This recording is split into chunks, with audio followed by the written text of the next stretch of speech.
नमस्कार मेरे शेरों, नमस्कार। कैसे हैं आप लोग? एक बार जल्दी से आ जाइए, जुड़ जाइए, जिससे मैं आज आप लोग के सामने जो ये सेशन लेकर आया हूँ, इस सेशन के अंदर असिस्टेंट लोको पायलट यानी एएलपी के 2026 की जो वैकेंसी निकाली गई है, जिसमें 11,000 से ज़्यादा पद हैं, उसकी कंप्लीट इन्फॉर्मेशन के साथ साथ वो कौन से जोन्स हैं जिसमें पिछले सालों में वैकेंसीज कम थी, ज़्यादा थी। अभी आप लोग को एक गुड न्यूज़ भी दी थी मैंने 2 दिन पहले कि लास्ट ईयर का जो एलपी का पेपर था उसमें 3 जोन में जो है वैकेंसीज़ में 1000 की बढ़ोतरी की गई है और 9000 समथिंग वैकेंसी थी जिसको 10,000 समथिंग कर दिया गया है। तो ये सब आप लोगों के लिए गुड न्यूज़ ही होती है। तो चलिए शुरुआत करते हैं। इस बार आप लोग का जो नोटिफिकेशन निकाला गया उसमें 11,127 पद निकाले गए हैं आप लोगों के एएलपी के नोटिफिकेशन के अंदर, ठीक है। अगर मैं कंपैरिजन भी देखना चाहूँ, सारी चीज़ें करना चाहूँ, तो असिस्टेंट लोको पायलट पोस्ट का नाम है आप लोग के लेवल 2 की वैकेंसी है। 7th पे कमीशन के हिसाब से पोस्टिंग ऑल इंडिया कहीं भी हो सकती है। 2025 में जो पद थे वो 10,970 हो गए थे बढ़ करके, पहले 9,970 थे। उसके बाद 2026 में इस बार वैकेंसी जो है वो ज़्यादा आई है, यानी आपके पास अपॉर्चुनिटी ज़्यादा है, मौके ज़्यादा हैं। जब मैं आप लोगों के इम्पॉर्टेंट डेट की बात करता हूँ, क्या क्या इम्पॉर्टेंट डेट है, तो 15 मई से आपका फॉर्म भरना स्टार्ट हुआ है। 14 जून फॉर्म को भरने की लास्ट डेट है और सीबीटी की अभी कोई भी एग्ज़ाम डेट नहीं है। लेकिन हाँ, इस डेट को आप ज़रूर ध्यान रखिएगा कि फॉर्म के लास्ट डेट तक आने का इंतज़ार मत करना, अदरवाइज वेबसाइट में कुछ प्रॉब्लम आएगी, ग्लिच आएगी, आपका फॉर्म नहीं भराएगा, फिर आप सर पकड़ के रोओगे कि हाय सर मेरा फॉर्म नहीं भरा गया, पूरे साल की मेरी मेहनत खराब हो गई है। तो उससे बचाना है अपने आप को। सबसे बड़ा जो डाउट आ रहा है कि सर क्या शैक्षिक योग्यता है, क्या मांगी गई है क्वालिफिकेशन, इसको ध्यान से सुन लेना सब लोग, क्योंकि इसमें अभी भी बहुत सारा कन्फ्यूज़न बचा हुआ है। तो अगर आपने 10वीं के एग्ज़ाम के साथ साथ अगर ITI कर रखा है, 10वीं के साथ साथ अगर ITI किया है, तो आप लोग इस फॉर्म को भर सकते हो। मैंने वो कौन कौन सी ट्रेड्स हैं उसके लिए मैंने एक शॉर्ट्स बनाया, उस शॉर्ट्स के माध्यम से आपको ट्रेड पता चल जाएंगी सारी। अगर आपने 10वीं के साथ साथ एक्ट अप्रेंटिसशिप कर रखा है तो आप फॉर्म भर सकते हो। देखो ये या है, या तो ये या तो ये, या तो आपके पास 3 साल का डिप्लोमा होना चाहिए मैकेनिकल में, इलेक्ट्रिकल में, इलेक्ट्रॉनिक्स में या ऑटोमोबाइल में, या आपने बीटेक या बीई की डिग्री ले रखी हो, किसमें, मैकेनिकल, इलेक्ट्रिकल, इलेक्ट्रॉनिक्स और ऑटोमोबाइल में। इसमें कंप्यूटर साइंस और आईटी वाले नहीं भर सकते फॉर्म, ठीक है। चलिए, क्योंकि ये पोस्ट ऐसी नहीं है, ट्रेन चलानी है, लैपटॉप नहीं चलाना है, ठीक है, बैठ के गेम नहीं खेलना है। चलिए आ जाइए। एज की जब हम बात करते हैं तो एज यहाँ पर मांगी गई है बेटा 18 से 30 साल के बीच में, और एज की जो कट ऑफ डेट रखी गई 1 जुलाई 2026 के अनुसार। ओबीसी कैटेगरी के नॉन क्रीमी लेयर को 3 साल की एज रिलैक्सेशन जैसे मिलता है वो मिलेगा, तो उनकी एज 33 साल तक। SC/ST को 5 साल का एज रिलैक्सेशन मिलता है तो उनकी एज 35 साल तक मांगी गई है, ठीक है ना। यस। और एक्स सर्विसमैन और रेलवे स्टाफ के लिए विशेष छूट लागू है नियमों के अनुसार, जैसे एक्स सर्विसमैन के लिए 10% सीट रिजर्व होती है। उसके बाद जब मैं सिलेक्शन प्रोसेस की बात करता हूँ बेटा कि किस तरीके से आप लोग का चयन प्रक्रिया पूरा होगा, तो यहाँ पर सबसे पहले CBT 1 कंडक्ट होगा। ये स्क्रीनिंग टाइप का होता है, इसे केवल पास करना ज़रूरी है, मतलब क्वालिफाइंग नेचर का। फिर CBT 2 मुख्य परीक्षा, पार्ट A मेरिट तय करेगा, पार्ट B केवल पास करना है। पार्ट A में आप लोग को स्कोर करना है 100 क्वेश्चन, मतलब आप लोग के जो हैं यहाँ पर क्या होगा, मैथ्स, रीजनिंग और साइंस। इस बार पैटर्न में चेंज भी है आपका, ठीक है। उसके बाद CBAT, जिसे हम साइकोमेट्रिक टेस्ट भी कहते हैं, इसका वेटेज इस बार बढ़ाया गया है, 50% वेटेज कर दिया गया, मतलब CBT 2 और CBAT को मिला करके मेरिट बनने वाली है। फिर डॉक्यूमेंट वेरिफिकेशन होगा और फिर आप लोगों का मेडिकल कंडक्ट कराया जाएगा। उसके बाद डॉक्यूमेंट, फिर मेडिकल, फिर आप लोग की ज्वाइनिंग हो जाएगी। उसके बाद अगर मैं आगे की तरफ लेकर के चलता हूँ, आपका जो CBT 1 है यानी स्टेज 1 जिसे हम लोग स्क्रीनिंग बोल रहे हैं, इसमें 75 क्वेश्चन 75 नंबर के 60 मिनट का समय मिलेगा। मैथ्स आएगी, रीजनिंग आएगी और साइंस आएगी। GS इस बार हटा दिया गया है। पैटर्न में यही चेंज किया गया 2026 में कि आप लोग का जनरल अवेयरनेस GK GS को पैटर्न से ही हटा दिया गया है। ध्यान दें, इसके मार्क्स फाइनल मेरिट में नहीं जुड़ेंगे, लक्ष्य केवल क्वालिफाई करना है, समझ गए। नेगेटिव मार्किंग रेलवे के हर एग्जाम में 1/3 होती है, इसमें भी देखने को आपको मिलेगी। उसके बाद हम आते हैं CBT 2 पर। ये कुल 2 घंटे 30 मिनट का पेपर रहने वाला है। जिसमें आपके पार्ट ए जो मैं आप लोगों को बता रहा था 100 क्वेश्चन 100 नंबर का होगा, 90 मिनट का समय मिलेगा। इसमें आप लोग के मैथ्स, रीजनिंग और साइंस रहने वाली है, ठीक है ना। इसमें अधिकतम स्कोर करना अनिवार्य है, नेगेटिव मार्किंग 1/3 यहाँ भी देखने को मिल रही है। उसके बाद part B trade test qualifying होगा, मतलब आपको अपनी ट्रेड के ऊपर इतनी कमांड बनानी होगी कि आप उसकी कट ऑफ क्वालिफाई कर पाओ। यहाँ पर आप लोगों को मैं बताऊँ, आपका चुना हुआ ITI या डिप्लोमा ट्रेड या ग्रेजुएशन वाला ट्रेड आएगा यहाँ पर, ठीक है। रणनीति मेरिट में नहीं जुड़ेगा, लेकिन 35% अंक लाकर के पास करना 100% अनिवार्य है, अन्यथा पार्ट ए चेक नहीं होगा। मतलब 35% नंबर लाना अनिवार्य है, कंपलसरी है। इसके अंदर 75 क्वेश्चन आएंगे, 75 नंबर का होगा, 60 मिनट का समय इसमें मिलेगा। तो 90 मिनट ये, 60 मिनट ये, 2 घंटे 30 मिनट का समय ये हो गया, ठीक है। और 100 क्वेश्चन ये और 75 यानी 175 क्वेश्चन, 175 नंबर का आपका पेपर होगा CBT 2 का। उसके बाद आते हैं CBAT, हाँ, जिसे मैंने कहा साइकोमेट्रिक टेस्ट। इसके हिसाब से जो नया नियम आया है, हाँ, ओल्ड रूल क्या था, 70-30 का रेशियो था।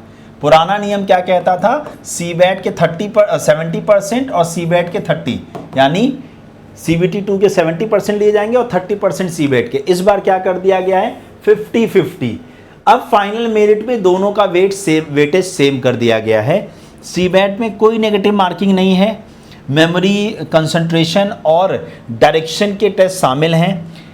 टॉपर टिप क्या है, CBAT को जब CBT 2 जितनी ही अहमियत दें, रोजाना साइकोमेट्रिक टेस्ट की प्रैक्टिस करें, क्योंकि अगर आप रेगुलर प्रैक्टिस करोगे तो आप लोग को बेनिफिट होगा, अदरवाइज फिर दिक्कत हो सकती है आपको। अब जो एक सबसे बड़ा सवाल है कि सर टॉप बेस्ट कौन सी ऐसी जोन्स हैं इस बार जिसमें ज़्यादा वैकेंसीज निकाली गई हैं। तो मुंबई, जिसमें CR, SCR और WR रीजन है आप लोग, मतलब रेलवे के जोन्स हैं, तो 1193 पद हैं। मतलब इसमें सेंट्रल रेलवे आता है, साउथ और वेस्टर्न रेलवे, ये मुंबई जोन के अंदर आते हैं, ठीक है ना। सिकंदराबाद में 1420 पद, बिलासपुर में 522, रांची में 1300 पद और भुवनेश्वर में आप लोगों के 801 पद। ऐसा नहीं है कि ज़्यादा वैकेंसी है तो आप सब भाग जाओ। हाँ, मेरा ये कहना है कि आप फॉर्म को वहाँ से भरो जो आपके घर के आसपास हो, क्योंकि हमें अभी ताव में लगता है कि हम फॉर्म कहीं भर के सर ज़िंदगी बिता लेंगे, लेकिन ये सोच के फॉर्म भरना कि आपको 60 साल वहाँ बिताना पड़ सकता है, बाकी आपकी इच्छा है, ठीक है ना। डन है, क्योंकि ट्रांसफ़र अगर नहीं हुआ तो फिर दिक्कत पे चले जाओगे। स्ट्रेटेजिक अलर्ट है, 4 जो हैं आप लोगों के डेंजर जोन यानी रेड जोन जिसे हम लोग कहते हैं। पिछले वर्ष की उच्चतम कट ऑफ अनरिजर्व के आधार पर यहाँ कंपटीशन सबसे कड़ा होता है, ठीक है। पहला मुजफ्फरपुर, गोरखपुर, पटना, कोलकाता और टोटन यानी पटना, ठीक है ना। हाँ, डन है। यहाँ पर पटना 2 बार लिख दिया, सेम हो गया, कोई दिक्कत नहीं, ठीक है ना। तो कुल मिला के मुजफ्फरपुर, गोरखपुर, पटना और कोलकाता, ये 4, और एक मुंबई भी आप लोग का है जो ऐसा ही रहता है, ठीक है ना।